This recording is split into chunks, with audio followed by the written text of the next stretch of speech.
It's a responsibility for my victim. He's still alive, Mr. Contreras.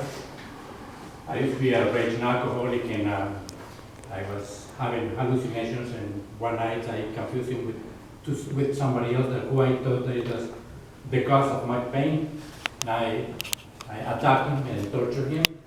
So the letter is for him and his family. Dear Mr. Samuel Contreras, I am writing this letter not expecting anything in return because I know what I have done, and I know what I deserve. Most likely, I'm the last person you want to think of or hear of. I am perpetually regretful and remorseful for my offense against you, your family, and everyone who loves you. The combined elements of my upbringing from childhood to my youth contributed to the warped frame of mind that I developed and the kind of person that I became as an adult, leading me to make bad choices and decisions. At the time, I didn't realize how dangerous I was to my family, neighbors, community, and society. I was raised in extreme poverty. My father was a problem drinker, and he had unresolved anger issues. He was an authoritarian father. I lived in constant fear because I did not know what to expect the next time he expressed his anger. My older brothers, they were raised in alcoholics. Domestic violence, bullying, and physical abuse happened every day. I endured physical and emotional abuse while growing up. My mother passed away when I was 15 years old. I was 16 years old when my father kicked me out of his house. By the time I was kicked out of his house, I was already an alcoholic. I was terrified, resentful, depressed, with low self-esteem. I was angry with a lot of persons, including God, who I blame for my suffering. At first, I started to drink alcohol to self-medicate my feelings and run away from the phantoms of my past. Afterwards, I became an alcoholic and started to experience blackouts while drinking in my early 20s.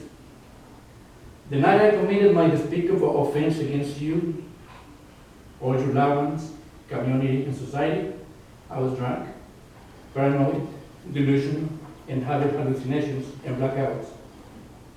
In my distorted mind, I perceived and made myself believe that you were somebody else who I blamed for my suffering. This is not an excuse for what I did to you. I'm only stating the facts of the kind of a demon that I was under human skin. I stole so much from you that mere words cannot convey the physical and psychological pain, the tangible and intangible loss and traumas that you may still have today. I affected your family, friends, neighbors, community, society. Even if I spend the rest of my life searching and writing down the names of every person who I victimized with my crime, my whole life wouldn't be enough to write those names down. The ripple effect of my lifetime affected every decent and hardworking taxpayer in the state of California. And the ripple effect continues even today, even as I am writing today.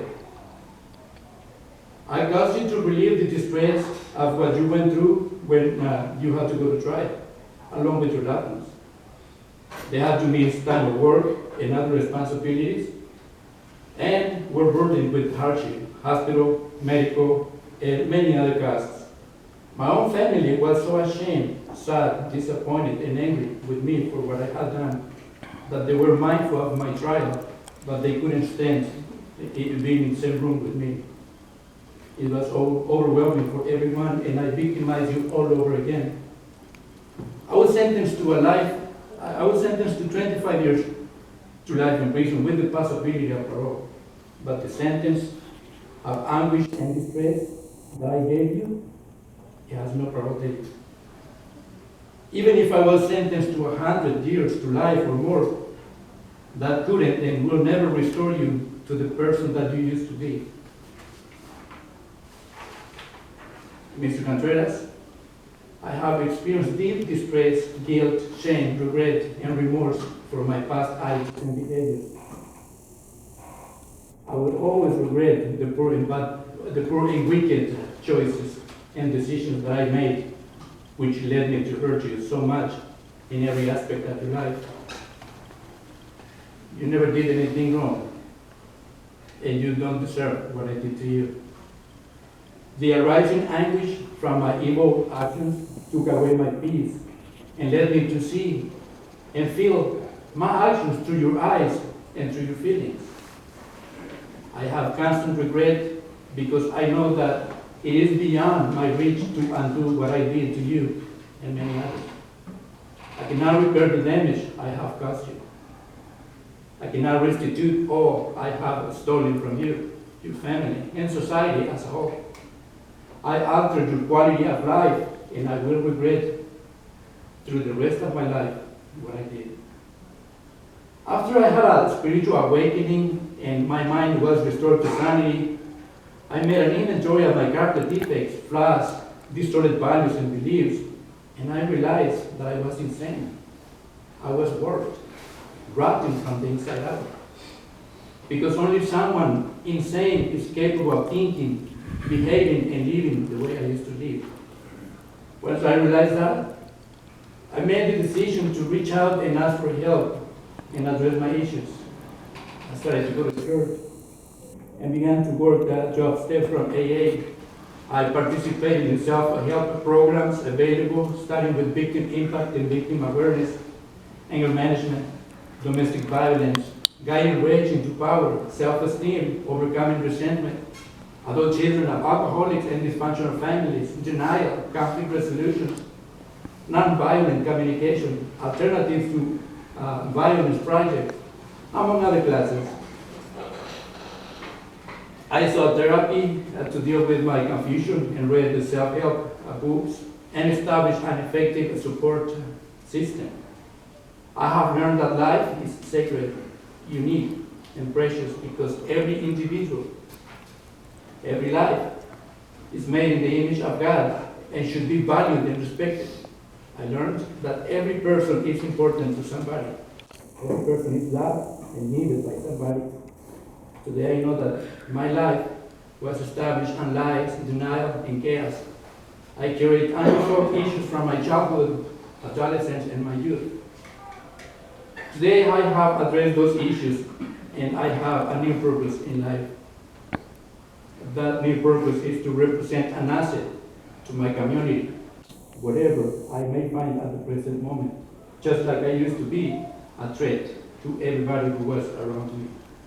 Mr. Contreras, I write this letter to express that I take full responsibility for my past and present attitudes, choices, decisions, actions, and I also accept responsibility for the consequences of it.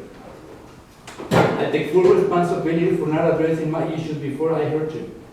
I take full responsibility for my appalling offense against you, family, community, society, and God. I will not ask for forgiveness. And it's not that I don't want to ask for forgiveness, because I don't deserve forgiveness.